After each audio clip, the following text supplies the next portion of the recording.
My name is Kenya Matthews. I'm 32 years old, and I'm a criminal defense attorney.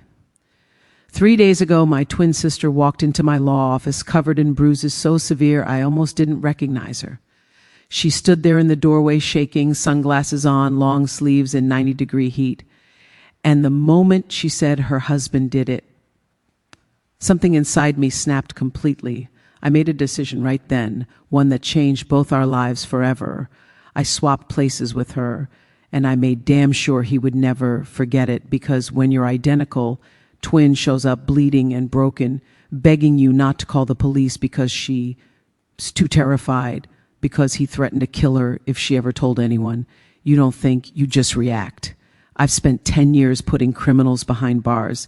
I've argued cases in front of juries, stood toe-to-toe with prosecutors, defended people most wouldn't even look at.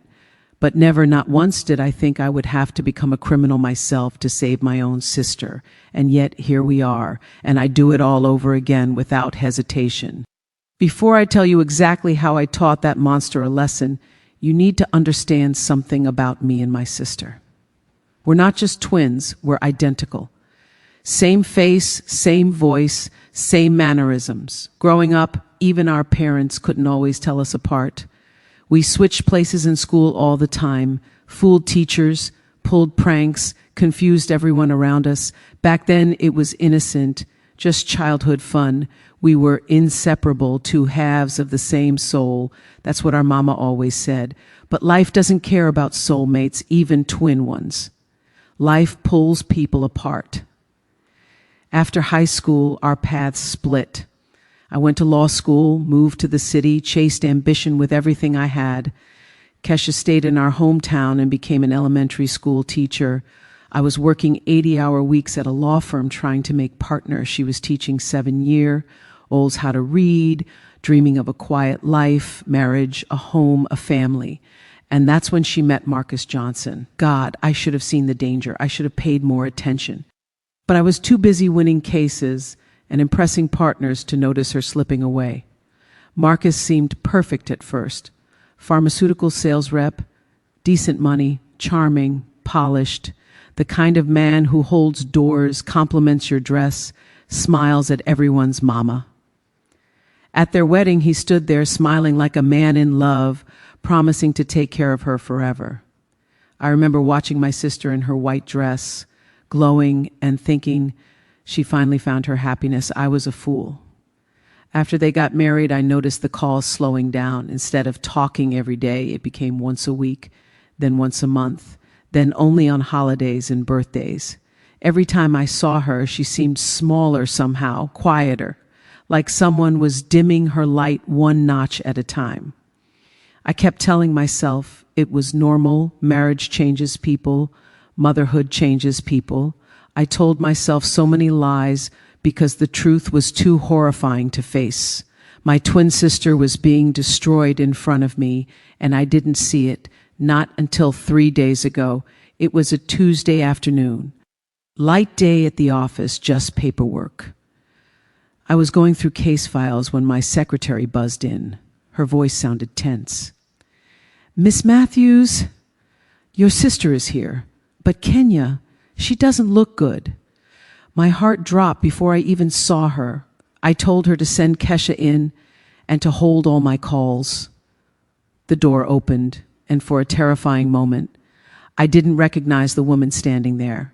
Sunglasses on inside a windowless office, turtleneck in summer, long sleeves down to her wrists, limping, shaking, moving like every inch of her body hurt. Kesha, I whispered, standing slowly. She didn't speak, didn't cry, didn't even look at me. She just trembled. I closed the door behind her and locked it. Take off the sunglasses, I said. She shook her head, tears leaking out from under the frames. And that's when I saw them, bruises on her neck, shaped like fingers. Someone had choked her. My pulse roared in my ears. I walked up to her and gently removed the sunglasses.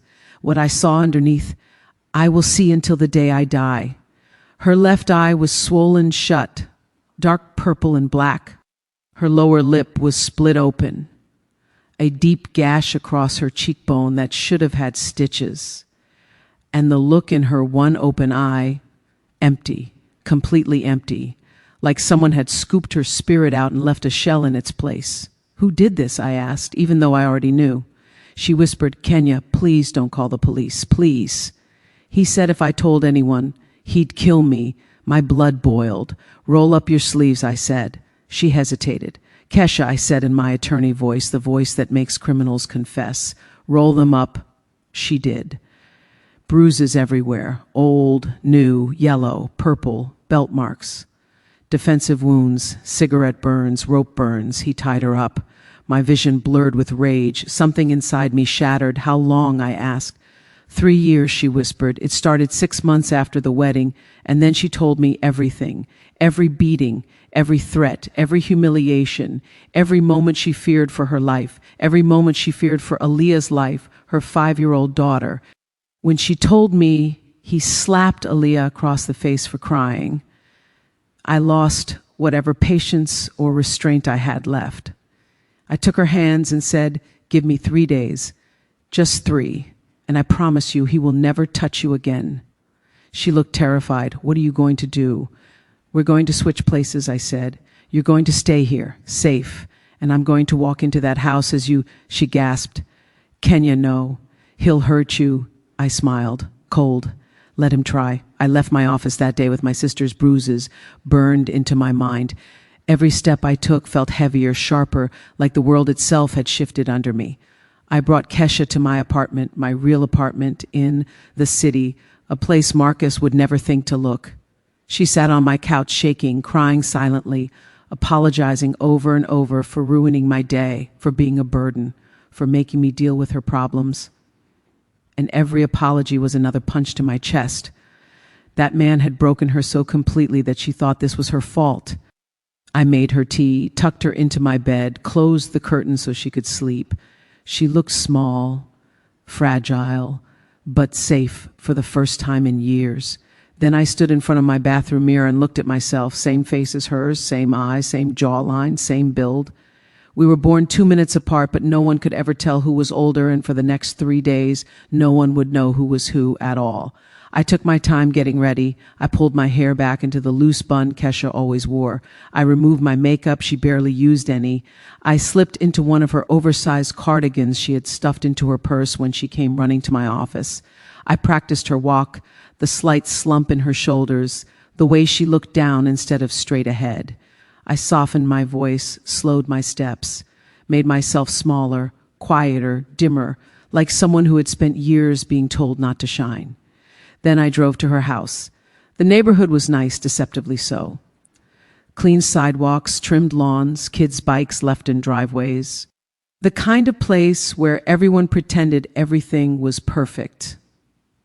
Where the real monsters wore polo shirts and smiled at neighbors while their wives hid bruises under sweaters. I parked in the driveway and sat there for a moment, gathering myself. This house was where Kesha had lived her worst nightmares. And now I was walking straight into the lion's den, wearing her skin, but with a different heart beating underneath. When I stepped inside using her key, the first thing I felt was the air, thick, heavy, oppressive, like violence had soaked into the walls over the years. I closed the door quietly. From the kitchen, I heard her mother-in-law's sharp, grating voice instantly. Kesha, where have you been? Dinner's not even started. There it was, the tone, the entitlement, the venom. The way Diane Johnson spoke to my sister like she was property, like she was a maid in her own home. I walked into the kitchen slowly, head down, hands clasped in front of me. I needed to be Kesha for now, not Kenya.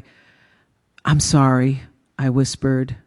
Diane looked up from her magazine, a glass of wine in her hand at 2 p.m.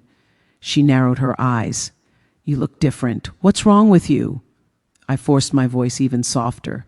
Just tired, Excuses, she muttered, waving her hand dismissively. Marcus expects dinner at 6. Get started. I opened the fridge, pretending to look for ingredients while I studied her reflection in the stainless steel door.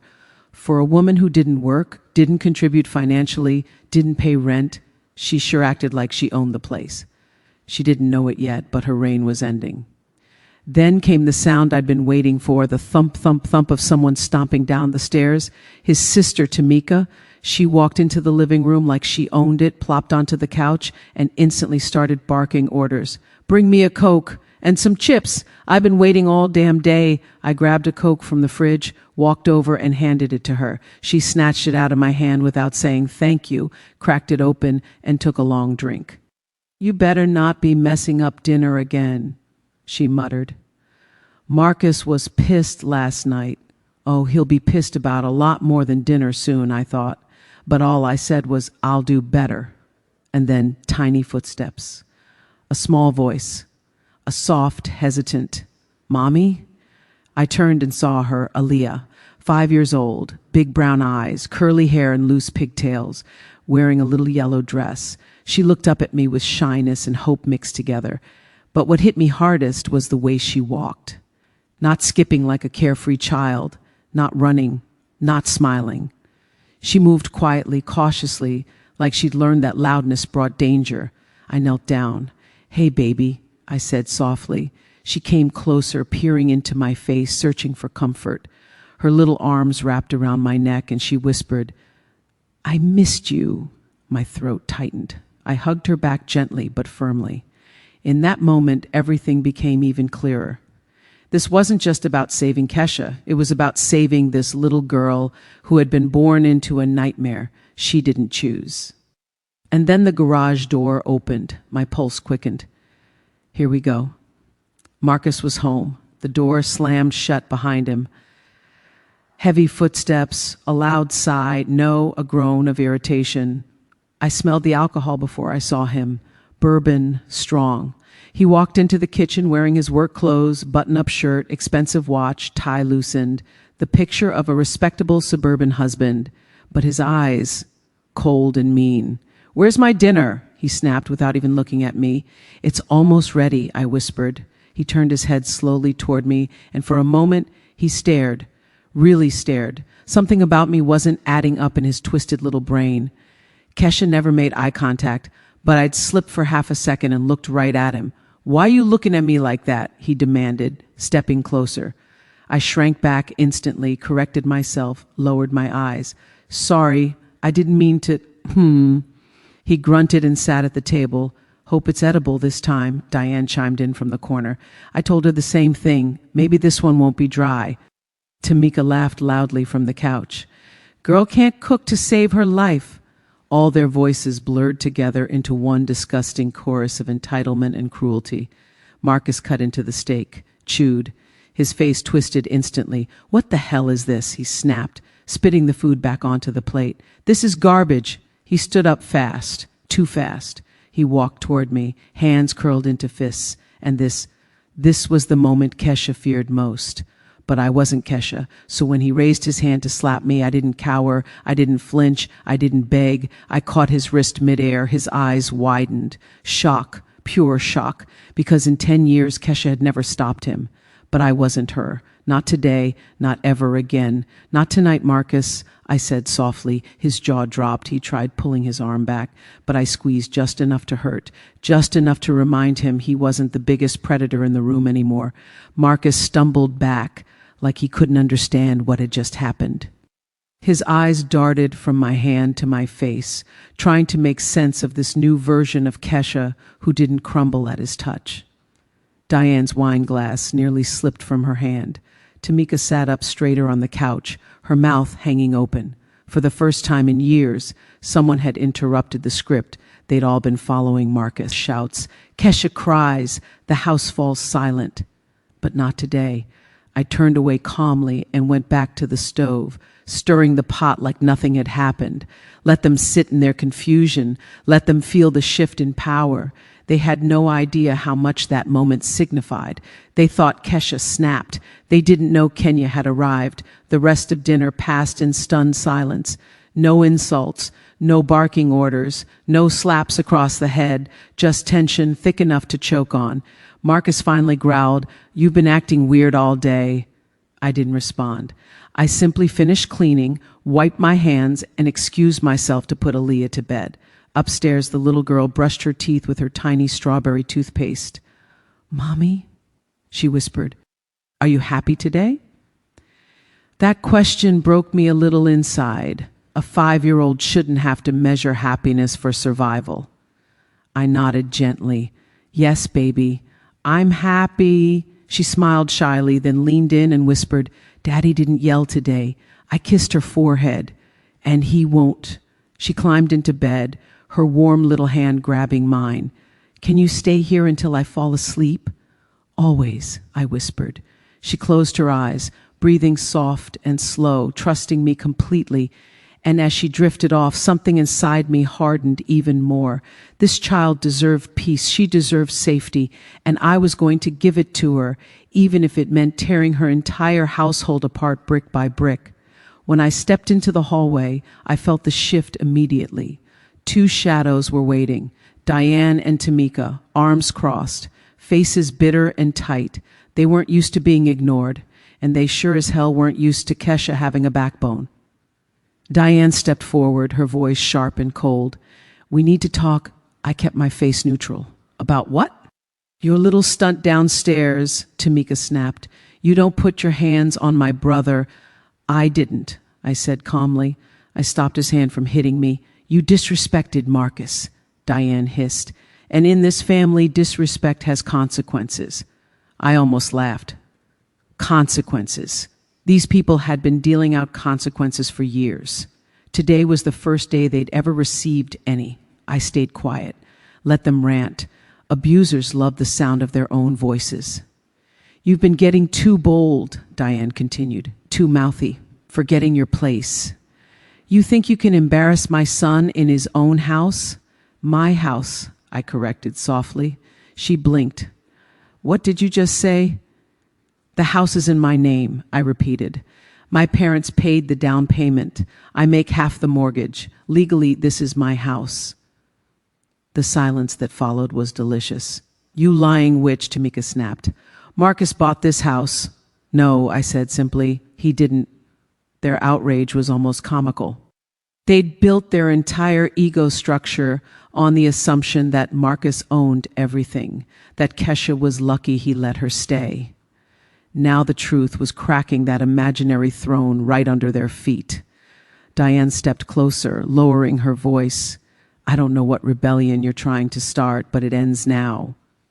No, I said quietly. It ends when the abuse ends. I could tell that struck something inside them. Fear, anger, maybe both. Tamika shoved me. Harder this time, testing me, seeing if I would crumble, but I didn't move an inch. Don't touch me again, I said calmly. Tamika's eyes widened. She felt the shift now. The threat wasn't loud or violent. It was steady, controlled, dangerous in a way they couldn't predict. Diane scoffed. Marcus is too soft on you. He lets you talk back. He lets you disrespect him. We're the ones who hold this family together. You hold it together by bullying and beating people, I asked? By terrorizing a woman and her child? Diane flinched slightly but recovered quickly. Abusers don't like being given their reflection. You're losing your mind, she said. You sound ungrateful. Ungrateful? My voice stayed soft, too soft. For what? The beatings? The choking? The threats? The humiliation? The way you watched it happen and helped? Their faces froze. Yes, I knew. More than they thought, more than they wanted me to. But instead of reacting, I stepped past them quietly.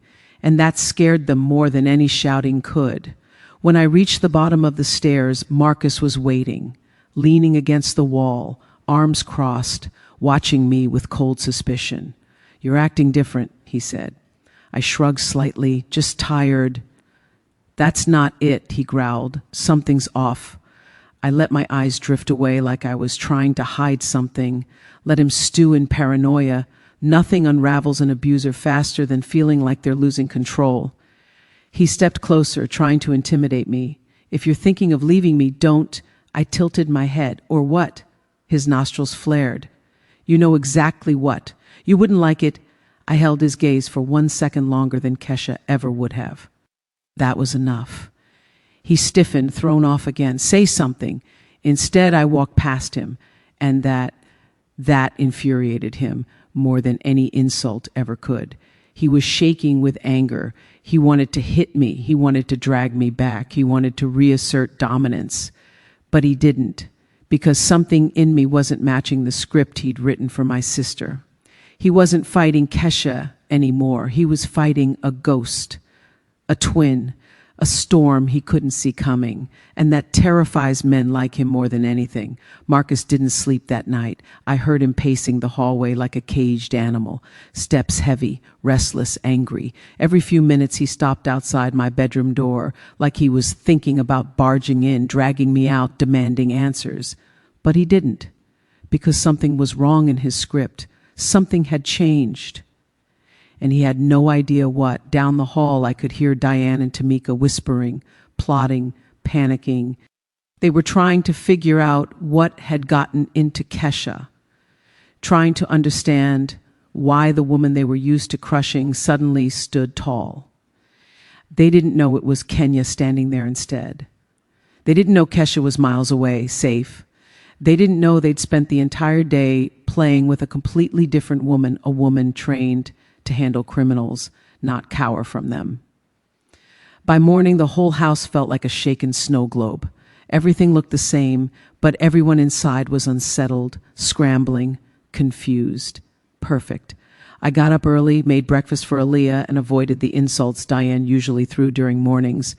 But she stayed silent this time, sitting stiffly in her robe, watching me like I was a stranger. Tamika kept glancing toward the back door like she was choosing the safest escape route. Marcus sat with his hands clenched around his mug, staring at me like I had grown horns overnight. He finally spoke. "Where are you going after taking Aaliyah?" "School," I answered casually. "And then errands." He didn't like that. Abusers want full itineraries. They want control down to the minute. "What errands?" he pressed. I looked him dead in the eye. "Mine." He blinked, thrown off yet again. I walked out with Aaliyah, feeling his suspicion burning the back of my neck.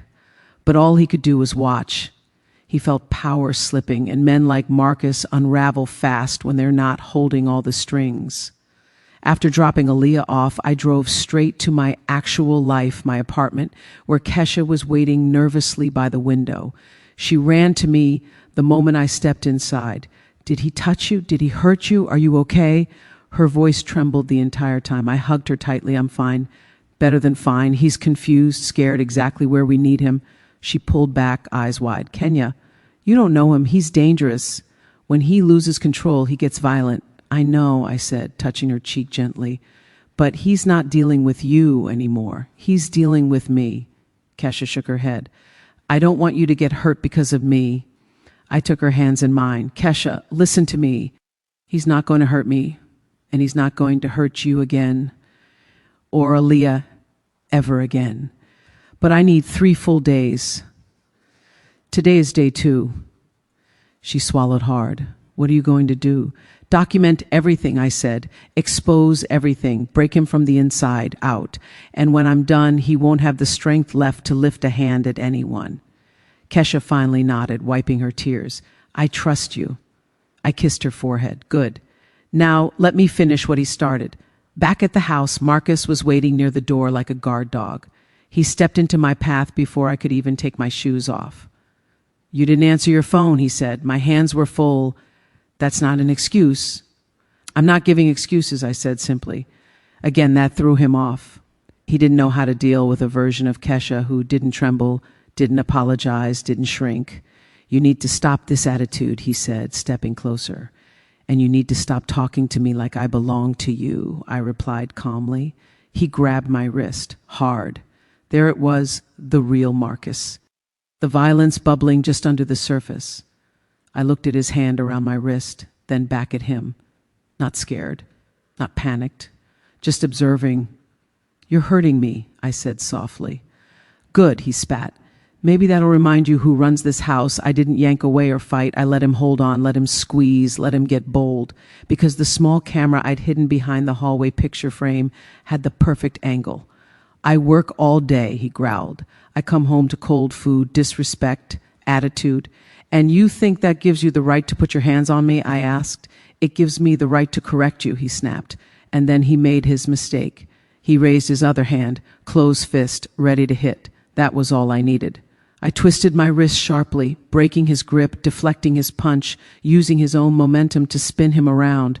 Before he knew what happened, he was pinned against the wall, his arm twisted behind him, not enough to injure him, but enough to show him exactly who he was dealing with. He gasped in pain.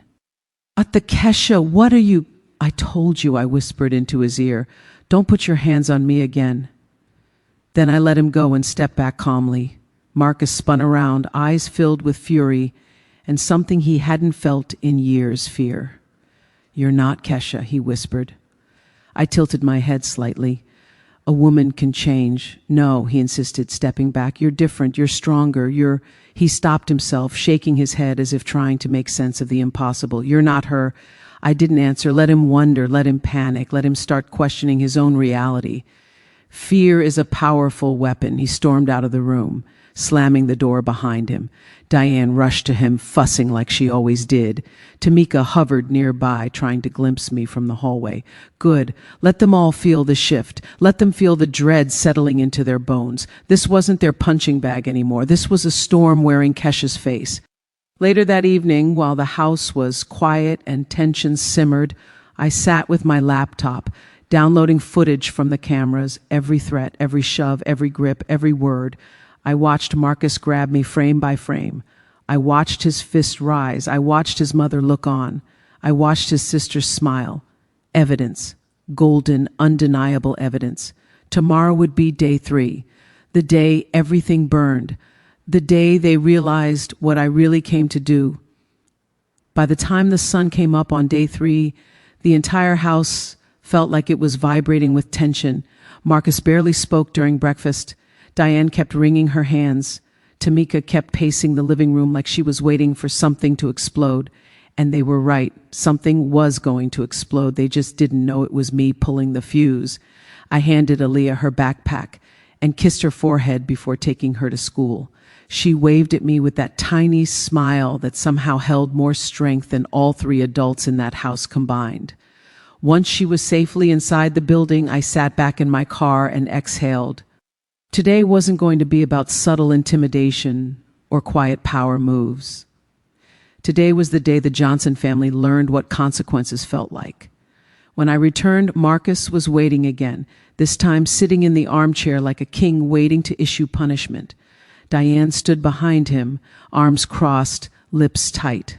Tamika hovered in the doorway, pretending she wasn't listening. Everything about their posture screamed, "We had a meeting about you." Marcus motioned toward the couch. "Sit." I didn't move. "Sit down," he repeated through clenched teeth. "No." His eyebrows shot up. "You don't tell me no. I just did." That single sentence wiped whatever fake authority he thought he had left. Diane stepped in, her shrill voice rising like a siren. "You better listen to my son. You think you're strong now? You think you're better than us? You're still the same weak girl who—" I raised a hand slightly. She froze mid-sentence. "I'm not arguing with you," I said quietly. "Not today." Marcus slammed his fist into the arm of the chair. "Then talk. Because we're done playing games. What's going on with you?" I studied him for a moment, letting silence build, letting them sweat. Then I finally spoke. "You want the truth?" They all leaned in slightly. "You really want to know what changed?" Marcus's jaw tightened. "Yes, you did," I said simply. He blinked. Confusion washed over his face. "Exactly what I wanted." "You hit me for years," I continued softly. "You choked me. You dragged me across the floor. You humiliated me. You let your mother and sister treat me like trash. You made me believe I deserved it." Marcus's nostrils flared. "That's not," I interrupted him. "You're a predictable man, Marcus. You like control. You like fear. You like silence. You like obedience." I paused, letting the words hit him like slow, precise bullets. "But you have no idea what to do with strength." His face changed, just a flicker. But I saw it, the insecurity he always hid under violence. "Women don't stay weak forever," I whispered. "Some break, some fade, but some evolve." Diane stepped forward, pointing a shaking finger at me. You sound insane. No, I said. I sound awake. Marcus rose from his chair. Whatever phase you're going through, it ends now. I tilted my head. A phase? His voice dropped dangerously. We're going back to normal. There is no normal, I told him. Not anymore. I reached into my pocket and pulled out a tiny device, my audio recorder. I placed it calmly on the coffee table. The red light blinked softly. What's that? Diane asked nervously. Insurance, I said, in case any of you decide to get stupid again. Marcus stepped toward it, reaching for it, his anger rising. Turn that off. No, turn it off, he shouted. I folded my arms. Make me. His fists clenched at his sides. Diane grabbed his arm. Marcus, don't. But Tamika wasn't as smart. She lunged for the device. I snatched it up before her fingers touched it and slid it into my pocket. You really want to add theft to your list of crimes today? Tamika froze. Crimes? Marcus repeated, his voice colder now. What crimes? I smiled without warmth. Would you like the list? Their silence said everything. Let's start with the easy ones, I said, taking a slow step forward. Assault, battery, child endangerment, harassment, threats, intimidation, psychological abuse, financial abuse. Diane opened her mouth, but I held up a finger. I'm not done. Marcus's face lost color. Then there are the bigger ones, I said, my tone getting quieter, deadlier. Strangulation, attempted coercion, false imprisonment, endangerment of a minor, conspiracy to commit harm. Tamika's voice cracked. What are you talking about? Oh, I said gently. And let's not forget the little stunt you three pulled last night. Their eyes widened. Good. I smiled a slow, sharp smile. Yes, I heard everything. Marcus took a small step back. Everything, everything. I leaned in. The plan to drug me. The plan to institutionalize me. The plan to take Aaliyah away. Marcus's face turned to stone. Diane's hand covered her mouth. Tamika looked like someone had punched her in the chest. You didn't record that, Diane stammered. I tapped my pocket. Audio, video, angle from the hallway camera, angle from the kitchen, angle from the vent above the dining room. Diane sank into a chair. You're bluffing, Marcus whispered. Am I? I pulled out my phone and played 5 seconds. Diane's voice filled the room. We crush the pills and put them in her coffee tomorrow. Once she's out, we call mental health services. Marcus grabbed the back of the chair and nearly collapsed. You set us up, he whispered. No, I said, I exposed you. He ran a trembling hand through his hair. What do you want? Everything went quiet, finally. The moment I had been building toward. The truth, I said softly. 3 years of truth, buried under bruises and silence. And today, you're going to confess. Marcus laughed, a broken, shaky laugh. Confess? To what? To you? No, I said, to the camera. I pointed behind them, hidden perfectly on the bookshelf. A small light blinked. Marcus froze. Tamika's knees buckled. Diane whispered, Oh my God. I stepped forward, my voice calm and level. Sit down, I said, all of you. It's time to tell the truth. And if you don't, I let the threat hang in the air. I will destroy your lives in ways you haven't even imagined. One by one, they sat, terrified, defeated, exactly where they needed to be. And this was just the beginning. The 3 of them sat on the couch like guilty children waiting for punishment. Marcus leaned forward with his elbows on his knees, hands clasped so tightly his knuckles turned white. Diane's breathing came in short, panicked gasps. Tamika looked like she was trying to disappear into the cushions. For the first time ever, the Johnson family wasn't in charge of anything, not even their own fear. I stood in front of them, calm, steady, expressionless. The same way I stood in front of hostile witnesses in court. The same way I dismantled liars for a living. Only this time, I wasn't defending a client. I was defending my sister, my niece, myself. Here's what's going to happen, I said quietly. You're going to tell the truth on camera. Marcus scoffed weakly. No one's going to believe. I cut him off.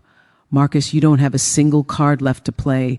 Not one. You hit a teacher. You choked her. You beat her in front of a child. You let your family join in. You tried to drug her. You plotted to have her locked up. You're lucky I'm not already on my way to the DA's office. He looked at the camera again. You can't prove the bruises were my fault, he muttered. I took out my phone and tapped a button. His own voice filled the room. Next time she talks back, I swear I'll break her jaw. My whole family will help me shut her up if I have to. Marcus's face drained of blood. Diane covered her mouth. Tamika stared at the floor like she wanted to crawl underneath it. I stopped the recording. You didn't know that one was taped, did you? I asked softly. Because you said it while you were pacing outside the bedroom door. Marcus looked sick. He whispered, What do you want from us? Everything.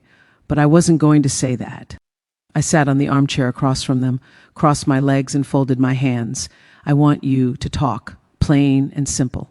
Tell me exactly what you've done. None of them moved, so I gave them motivation.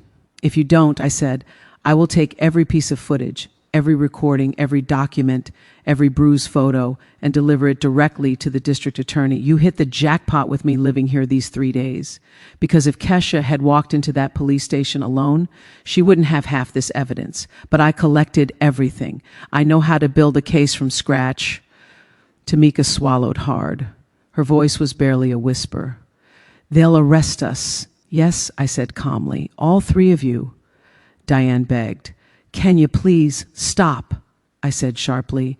Don't say my name while pretending I'm Kesha. Their eyes widened. There it was. The moment they realized they weren't dealing with the woman they'd spent 3 years torturing. Marcus whispered. You're not her. I didn't confirm or deny, just smiled. Tell the truth, I said. Marcus looked at the camera, then down at the floor. The house was so quiet we could hear the refrigerator humming. I lost my temper sometimes, he said weakly. I stood up so fast he flinched. Try again. I hit her a few times. Louder, I demanded. Say it like a man, or don't say anything at all. His jaw tightened. His pride refused to die quietly. I hit her, he finally shouted. Okay, I hit her, Diane gasped, covering her face. Tamika closed her eyes. And what else? I pressed. He looked at me like he wanted to spit in my face. I choked her, he whispered. Speak up, he raised his voice. I choked her. I did a lot of things I shouldn't have done. Shouldn't have done? I echoed. You nearly killed her. Marcus's eyes filled with tears, not of remorse, but of fear. And you too? I turned toward Diane and Tamika. Diane shook her head violently. I played an audio clip. Her voice blared out. Shove the rag in her mouth. She won't shut up. Diane sobbed into her hands. Tamika tried to run. I blocked her path. Sit. She sat instantly. You scratched her face with a comb, I said. You joined in. You provoked Marcus. You laughed while he beat her. That was Marcus, she cried. He made me. No, I said coldly. You enjoyed it. She broke down completely. One by one, they took turns confessing, some out loud, some in whispers they didn't realize the camera amplified. Abuse, threats, screaming, bruises, twisted justifications, lies they told neighbors, nights they all watched Kesha cry and did nothing. The time Marcus made her sleep on the floor while they sat on the bed laughing, the time Diane told her she was worthless, the time Tamika spit on her food. Each confession made my blood boil, but I didn't let it show. I kept my face cold, controlled, professional. When they finished, I stood. Now that the truth is documented, I said, we move to the consequences. Tamika sobbed. Diane begged. Marcus stared at the carpet like it was the only thing keeping him grounded. You're all going to sign papers today, I continued. Marcus, the divorce. Full custody to Kesha. No visitation. No contact. Restraining order. Diane, you sign an agreement to vacate the property. Tamika, the same. You all have 24 hours to leave this house. Diane cried harder. We have nowhere to go. Not my problem, I said flatly. Kesha and Aaliyah had nowhere to go for 3 years. Marcus shook his head violently. I'm not signing anything. I'm not letting her take my daughter. I crouched in front of him, close enough to look him straight in the eye. You are not a father, I whispered. You are a threat. He tried to look away, but I grabbed his chin and forced eye contact. If you fight me, I said, I will file everything. Every video, every bruise, every recording. I will make sure they put you in a cell where you can finally meet men who hit smaller people. Your pick." He stared at me, truly scared. Finally, he whispered, "Fine, I'll sign." I stood and exhaled slowly. "Good, because the deputy will be here soon." They all froze. "What deputy?" Diane asked in a panic. "The one I called before sitting you down," I said casually. "He'll be arriving any minute to witness the signatures and to make sure none of you get violent." Marcus slumped back like his bones had liquefied. The fear in that room was so thick you could slice it. And that's when the doorbell rang, right on time. The doorbell echoed through the house like a death knell. Diane jumped. Tamika's breath hitched. Marcus froze with his hands clasped like he was praying for a miracle that wasn't coming. I didn't rush. I walked to the door with calm, measured steps, letting the tension climb until it was almost a physical weight in the air. When I opened it, Deputy Lawson stood there, mid-40s, steady eyes, a man who'd clearly seen enough domestic violence cases to recognize the signs before anyone said a word. I had chosen him intentionally. He was known in the county for being fair, thorough, and absolutely unforgiving toward abusers. "Afternoon, Ms. Matthews," he said, addressing me as Kesha because that's who I appeared to be. He gave me a subtle nod. "We're here for the civil agreement signing and welfare check." "Come in, officer," I said softly. His partner followed, another officer, younger but alert. They stepped inside, and instantly Diane tried to straighten her robe, smoothing her hair like she could somehow disguise the ugliness inside her. Marcus rose slowly from the couch, his face trembling with the effort of pretending to be calm. "Morning, officers," he said with a weak smile. "There must be some mistake. We're just having a family discussion." Deputy Lawson didn't even blink. "Sir, we received a call about a domestic dispute involving potential coercion and threats. We're here to observe and make sure no one is being intimidated." Diane's voice cracked. "Threats? From who?" The deputy didn't answer her. Instead, he looked at me carefully. "Ma'am," he said, "are you here of your own free will?" The question hit the room like a hammer. Marcus inhaled sharply. Tamika looked at me with pleading eyes. Diane mouthed, "Please." "I am," I said, "but I need them monitored during the signing." That was all he needed. We moved into the dining room. The table was covered with documents, divorce papers, custody agreements, restraining orders, property transfers. I had drafted everything at my office the night before. Everything was legally sound, airtight, ready for signatures. Marcus sat down heavily. His hands shook so badly that the pen rattled against the table.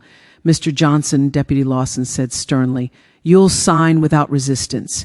If you threaten, raise your voice, or refuse, we will intervene." "Understood?" Marcus swallowed. "Yes." He started signing, page after page after page. Diane watched with tears streaming down her cheeks, gripping the edge of the table like she was holding onto the last piece of her collapsing world. "This isn't fair," she whispered. "She's taking everything." I didn't look at her. "Your son beat his wife for 3 years. Fair left this house a long time ago." "You don't understand," she sobbed. "Families fight, couples argue. It's normal." I finally turned to her. "Normal is raising your voice. Normal is disagreements. Normal is slamming doors. Normal is crying into a pillow. What your son did isn't normal. It's criminal." Her mouth trembled, but she didn't argue. When Marcus got to the line granting Kesha full custody with 0 visitation, he hesitated. His pen hovered over the paper. Deputy Lawson stepped closer. "Is there a problem?" Marcus looked up, eyes wild. "I love my daughter." The deputy didn't soften.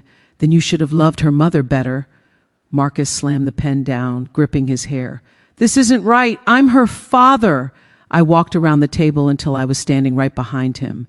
"You are biologically her father," I said quietly, "but you are not a parent. Parents protect. Parents comfort. Parents nurture. You have never done that, and you never will." He shook his head like a child refusing medicine. "I can change. I can do better. I can—" "Enough," I said sharply. "Sign it." He squeezed his eyes shut. tears falling onto the page. Then he signed. The moment his signature hit the document, something left him. His pride, his false power, his illusion of control. Everything deflated at once. I watched him break. I didn't enjoy it, but I didn't pity him either. He caused this. Every bruise, every fear, every tear, every consequence. Tamika signed next, her hands shaking. She couldn't even look at me.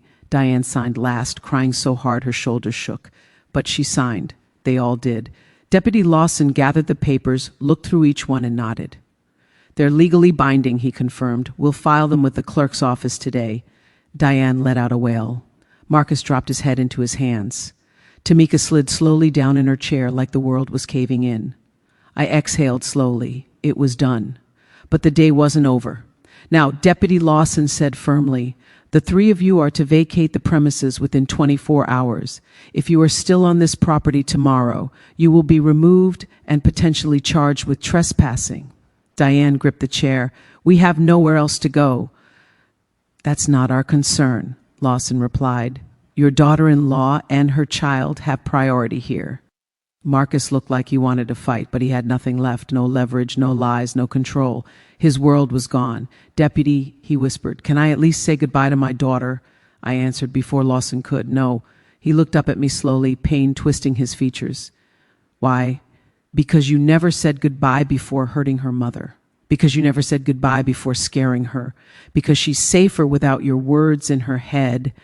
He wiped at his nose, sniffling like a child. Please. No, I repeated. Goodbyes are for people who were present. You were never a father to her. Lawson turned to me. Ma'am, do you need an escort to collect your belongings? I already have everything that belongs to me and the child, I said. The rest is theirs to take. The officers nodded and prepared to leave. But before they stepped out, Marcus stood weakly. He stared at me with red, swollen eyes. Kesha, he whispered, please, don't do this. I stepped closer, my voice low and firm. I'm not Kesha. His face twisted in confusion. What? I leaned in until my lips were inches from his ear. I am the twin sister you never met, I whispered. The one who doesn't break? Marcus staggered back like I'd punched him. Tamika gasped. Diane clutched her chest. Oh my God, Marcus breathed. Oh my God. I straightened. Now you understand, I said. Deputy Lawson, unaware of the truth but satisfied the legal process was handled, left with his partner.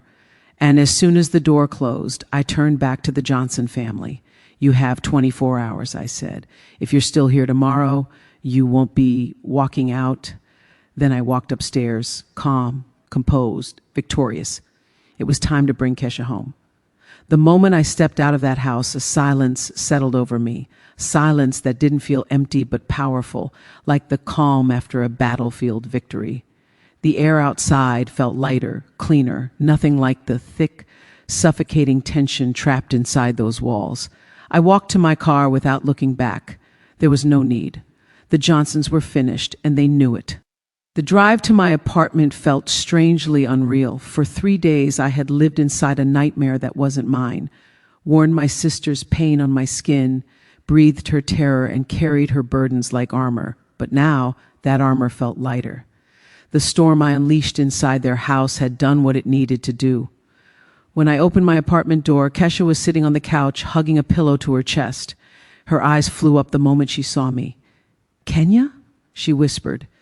I nodded, closing the door behind me. She shot up and ran to me, grabbing my arms. What happened? Are you okay? Did he hurt you? Did they... I pulled her into a tight hug. It's done. Her breath hitched. Her hands trembled against my back. Done? What do you mean, done?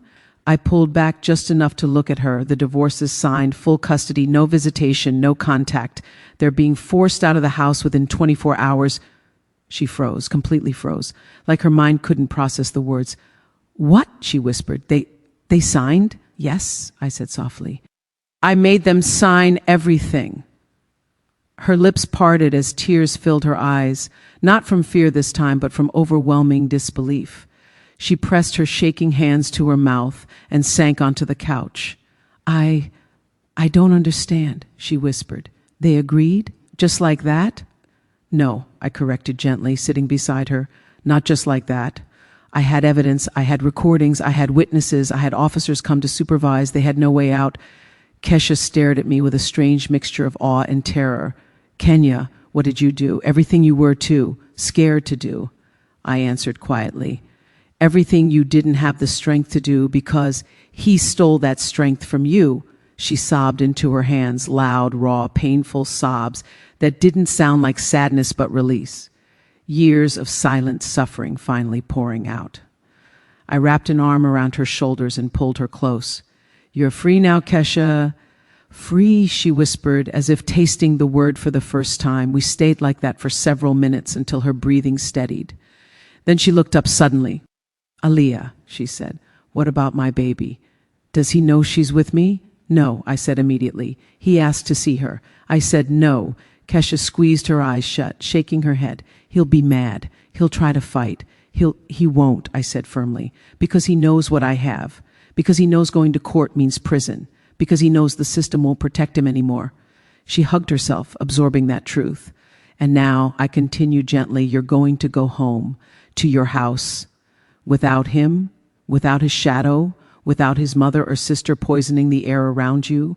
Her breath caught again. Home? I can go home. Yes, baby, I said with a small smile. You're going home today.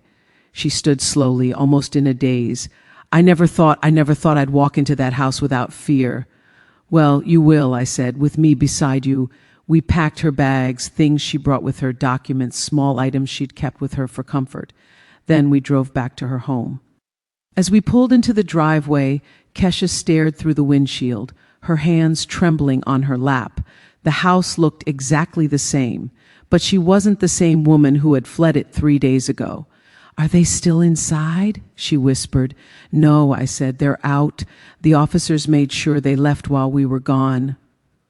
We stepped out of the car. Kesha's legs wobbled, and I grabbed her hand. I'm right here, I said. Step by step, she walked toward her front door, not as a victim, but as a survivor reclaiming her space. She unlocked the door and stepped inside. The living room looked empty, without the bitterness that once filled it. Diane's wine glasses were gone. Tamika's clutter was gone. Marcus's shoes weren't by the door. It was her home now, truly hers. Kesha pressed her hands to her mouth, tears falling silently. Kenya, she whispered, I can breathe in here. For the first time, I can breathe. I squeezed her shoulder. That means we did it right. She walked through the house slowly, touching the walls, the counters, the furniture. Every corner held a memory she'd been too scared to face. Now she touched them with new strength. When we reached Aaliyah's room, Kesha collapsed onto her daughter's bed and burst into tears again, but this time they were cleansing tears. I thought I'd die in this house, she whispered. But you didn't, I said softly. You survived it, and now you're taking it back. We spent the next few hours cleaning, washing sheets, opening windows, airing out the suffocating stench of fear that had clung to everything. Kesha scrubbed until her hands were raw, not because she needed to clean, but because she was erasing the ghosts. Later, I picked up Aaliyah from school.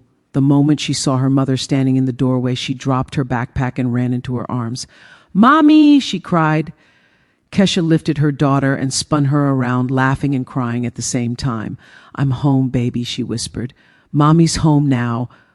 I stood by the door watching them, feeling something warm settle in my chest, a feeling I hadn't let myself feel in years, peace. That evening, Kesha tucked Aaliyah into bed. This time, the house was silent, not the terrified silence of abuse, but the soft, peaceful silence of safety. Later, she walked to me in the living room and hugged me tightly. You saved my life, she whispered. No, I said softly. You gave me a reason to fight. She leaned her head against my shoulder. What do we do now? I smiled. Now, I said, you heal, and I make sure none of them ever come near you again. She nodded slowly, and in that moment, with her head on my shoulder and her child sleeping safely upstairs, I knew this wasn't the end of the story. This was the beginning. The next morning, sunlight poured through the windows of Kesha's home for the first time in years, without fear trailing behind it. The atmosphere inside the house felt new, lighter, warmer, almost unrecognizable. The quiet wasn't threatening anymore. It was peaceful, healing, a reminder that the nightmare was over. I woke up early, brewed coffee, and watched the neighborhood slowly come to life from the kitchen window. For a moment, I allowed myself to take it in, the stillness, the safety, the freshness in the air. It felt like the world was giving Kesha a second chance. She came downstairs in her robe, her hair tied loosely, face free of makeup. But for the first time in 3 years, she didn't look worn down. She looked rested, soft, human again. "You slept?" I asked. She nodded, eyes filling. "I slept," she whispered, "all night. No jumping awake, no nightmares, no footsteps in the hallway." She placed her hand over her heart. "I didn't wake up afraid." I handed her a mug. "Get used to that feeling." She took a sip, closing her eyes like she was tasting freedom. "Kenya?" she said quietly. "What if he comes back?" I shook my head. "He won't." "How do you know?" she whispered. "Because he knows if he steps foot on this property again, he's going to jail. And this time, not even a high-powered attorney could save him." She nodded slowly, absorbing the reassurance. A few minutes later, Aaliyah patted down the stairs in her pajamas, rubbing her eyes. When she saw her mother, she smiled wide and ran straight into her arms. Kesha knelt down and hugged her, breathing into her daughter's hair like she was inhaling life itself. "I'm here," she whispered. "I'm not going anywhere." I watched them quietly. Those two were the reason I'd done all of it. Every lie, every risk, every confrontation. It wasn't the evidence or the victory that mattered. It was this moment right here. After breakfast, I grabbed my laptop and phone. There was still something left to do, not in Marcus's house, not in the courtroom, but in the system. A system that often protected men like Marcus and failed women like my sister. "Where are you going?" Kesha asked. "To finish what I started?" She frowned. "You've already done enough, Kenya. I don't want you risking anything else for me." I smiled. "It's not for you anymore. It's for every woman who's been told to stay quiet." I kissed Aaliyah's forehead, hugged Kesha tight, and headed out. I drove to my office building downtown, a tall glass structure that always made me feel like I was stepping into battle. Today was no different. I took the elevator to the 9th floor and walked into the law firm where I spent a decade fighting for clients who often didn't deserve the fight. But today, this was about someone who did. I walked into my office, locked the door, and set my laptop on the desk. Then I opened a draft I had started the night before. A full, detailed report documenting everything I'd gathered.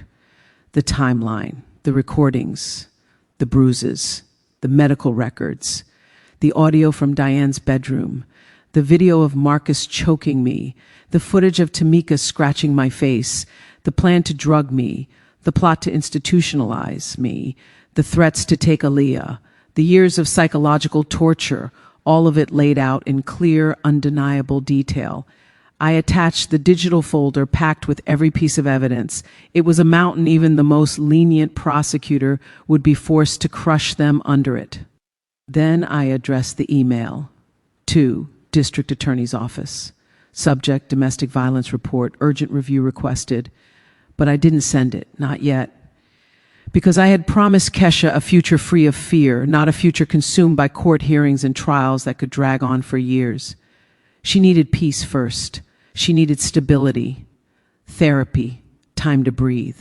So instead of sending the report to the DA, I sent it to myself and locked it behind encrypted passwords. Ready, waiting, a sword hanging over the Johnson family's heads. If they ever tried anything again, anything at all, the evidence was ready to rain down on them like fire. When I closed the laptop, I felt a weight lift. The situation was no longer chaotic or dangerous. It was controlled, contained, and I was holding the leash. I left the office and drove back to Kesha's home. She was in the backyard with Aaliyah, helping her plant flowers, bright yellow ones, sunflowers, Kesha's favorite. When she saw me, she waved. And for the first time in a long time, she looked like the sister I grew up with. Light in her eyes, color in her skin, a warmth in her smile that hadn't been there in years.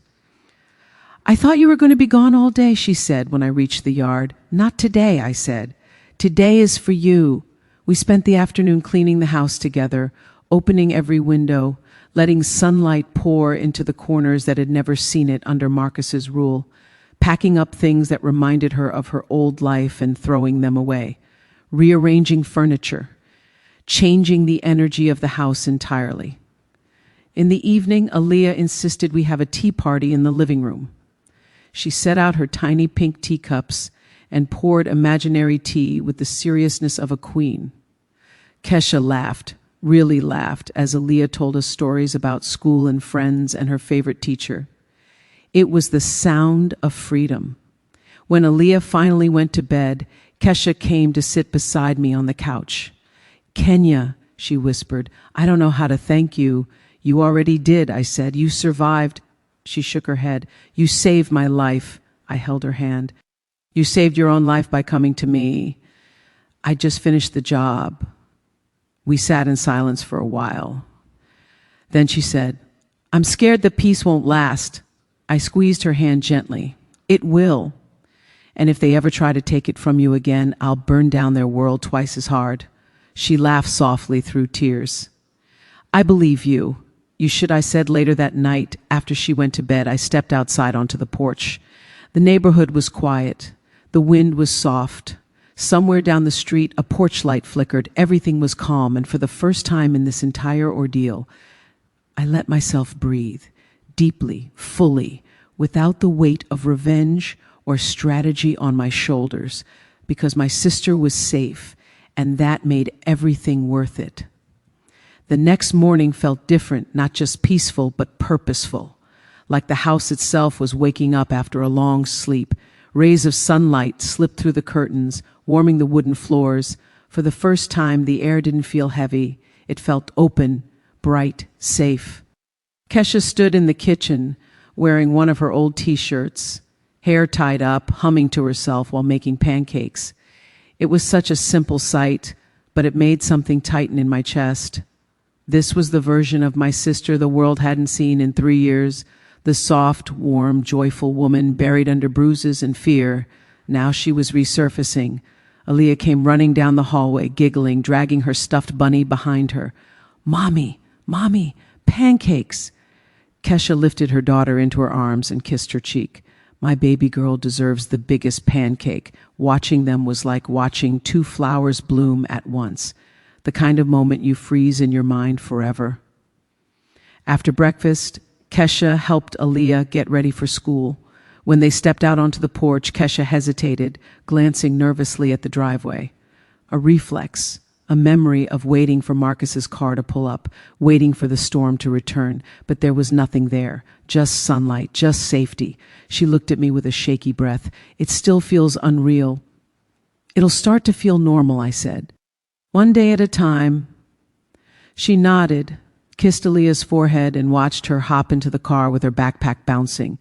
When I returned from dropping her off, Kesha was standing in the living room holding a framed photo of her wedding day, the day she thought she was stepping into a beautiful life, the day she unknowingly walked into hell. Her fingers trembled as she stared at the picture.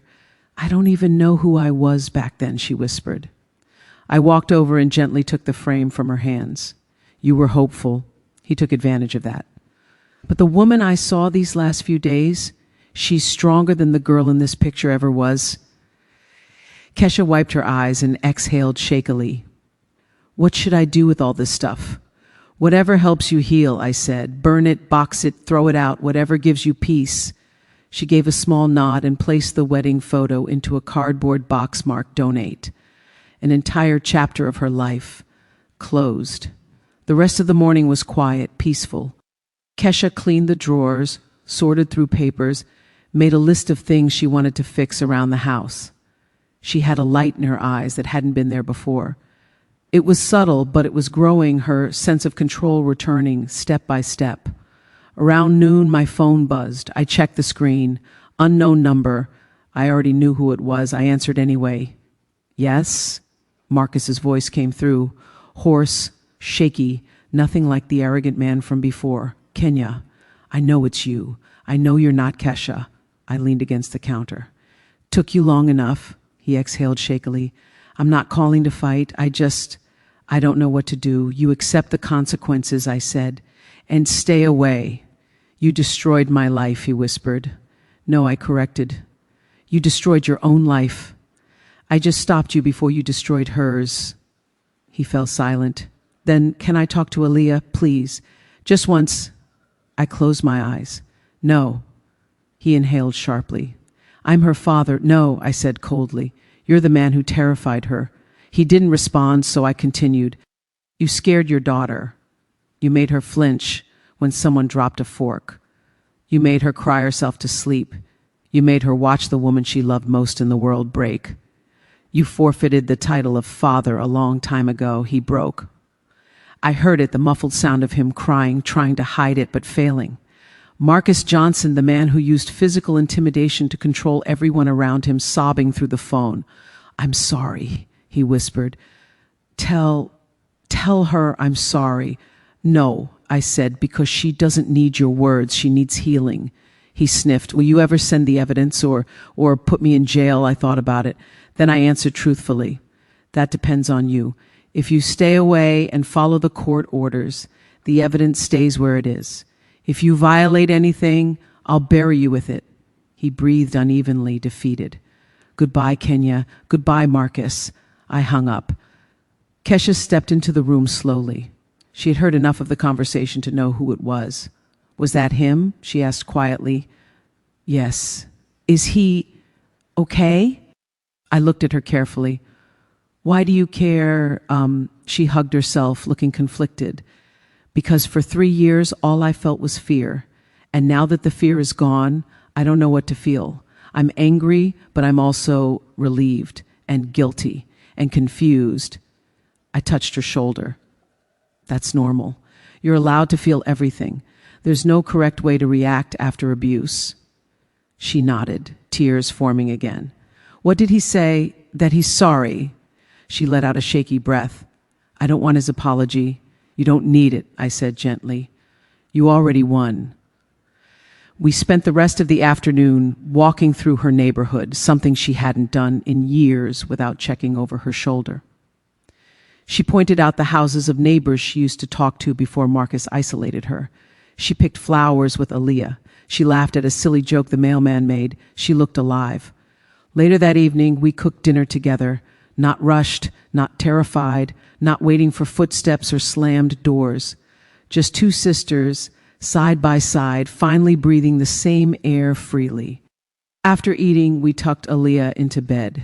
She drifted to sleep, hugging her bunny, not a shadow of fear on her face. Kesha kissed her forehead, tears falling silently onto the pillow. She's safe now, I whispered. She is, Kesha said, wiping her cheeks. And so am I. We went downstairs, settled into the couch, and turned on a movie. Halfway through, Kesha leaned her head on my shoulder. You saved us, she whispered. I rested my chin on her hair. We saved each other. But deep down, I knew something she didn't. Tomorrow, I would leave. My part of the story would be finished, and hers would truly begin. 3 days after the signatures, after the restraining orders were granted and the locks were changed, I stood at the doorway of Kesha's home, her real home now. Boxes of Diane's old belongings were piled on the curb. The curtains were open. Sunlight filled every room. The air smelled like lemon cleaner and freedom. I had a suitcase in my hand, not because I was leaving her forever, just because it was time to let her live without relying on my borrowed strength. It was time for her to stand, even if she wobbled. Healing requires space, and she deserved the space to grow without Marcus's shadow, and without mine taking over her story. Kesha came down the stairs slowly, Aaliyah holding her hand. My niece was carrying her stuffed bunny and wearing mismatched socks, something Marcus used to scream about. Now? Kesha just chuckled softly when she saw it. I don't want you to go yet, Kesha said. Her voice trembled, but her eyes held something stronger than fear, determination. You don't need me here every second, I said, placing a hand on her cheek. You've built this. You fought for this. You deserve to live it. Aaliyah ran into my arms and hugged me with all the strength her small body had. Auntie Kenya, are you coming back tomorrow? I kissed the top of her head. Of course, baby. I'll visit all the time. I'm only 20 minutes away. Kesha wiped her eyes. I don't know how to say thank you. You don't have to, I said. Just live. That's enough. But she shook her head. No, I need to say it. I need to say it out loud. You saved me. You saved my daughter. You gave me my life back. Tears slipped down her cheeks. Not the terrified tears of a woman trapped in abuse. These were tears of release, relief, rebirth. You saved yourself too, I told her. You just needed someone to remind you who you really are. She squeezed my hands. I feel alive again. I can breathe again. Aaliyah tugged her mother's sleeve. Mommy, can we have pancakes again tomorrow? Kesha laughed, a soft musical sound I hadn't heard in years. Yes, baby. Every Saturday from now on. Aaliyah ran off to play, humming to herself. The weight she'd carried finally lifted. Kesha and I stepped outside onto the porch. The late afternoon sun painted the sky in gold and orange. It felt symbolic, like the world was turning a page right in front of us. You know, Kesha said, leaning on the porch rail, I thought I was broken. I thought he took everything from me. That's what abuse does, I said quietly. It convinces you that you're powerless. Kesha looked at me, her eyes steady. But I wasn't powerless. I just forgot who I was. You remembered, I said, and that's what matters. A breeze drifted through the trees. Kids played on bikes down the street. A dog barked happily somewhere nearby. Normal, peaceful, safe. Exactly the life Kesha deserved. She took a deep breath. The divorce is final. The house is mine. Aaliyah is safe. Marcus is gone. She paused, searching for the right words. I feel like I'm waking up from a nightmare. You are, I said. And the beautiful thing about waking up is you get to decide what happens next. Kesha smiled, a real bright smile. Maybe I'll repaint the kitchen, she said. Marcus hated yellow. I loved yellow, then painted the brightest damn yellow you can find. She laughed again. I might even plant flowers in the yard. You should make this house yours again. We stood in silence for a moment, watching the sunlight fade into a soft evening glow. Finally, she whispered, I'm not afraid anymore. I felt something loosen inside me, something I'd been carrying since the moment I saw her walk into my office 3 days earlier, bruised and broken. Good, I said, because fear was never meant to be your home. Her eyes softened. I love you, Kenya. I love you too, I whispered. Always, she hugged me long, tight, grateful, and when she pulled away, she looked taller somehow, stronger, like she'd grown in those few seconds. The woman who once flinched at footsteps was now holding her daughter's future in both hands. I stepped off the porch, suitcase in hand. Kesha called out softly, Kenya? I turned back. She smiled. Tell me something. Do you think I'll ever fall in love again? I walked back up 2 steps and looked her straight in the eyes. You already did, I said. You fell in love with yourself again, and that's more powerful than anything any man could give you. Her breath hitched, but this time it wasn't pain. It was hope. Pure, unfiltered hope. I walked back to my car. Kesha stood on the porch, Aaliyah's little hand wrapped around her leg. Both of them watching me with love, warmth, and the strength of people who survived something meant to break them. When I opened the car door, Kesha called out one last time. Kenya, yeah, thank you for giving me back my life. You saved yourself, I said. I just reminded you that you were never meant to drown. I got into the car, started the engine, and drove away slowly, not out of guilt, not out of sadness, but with pride humming in my chest. Because my sister was free, my niece was safe, and the cycle of abuse had been shattered permanently. As I turned the corner, I glanced back at the house one last time. There they were, 2 silhouettes in the doorway, mother and daughter, standing in a home that finally belonged to them again. A new chapter had begun, and this time The story was theirs.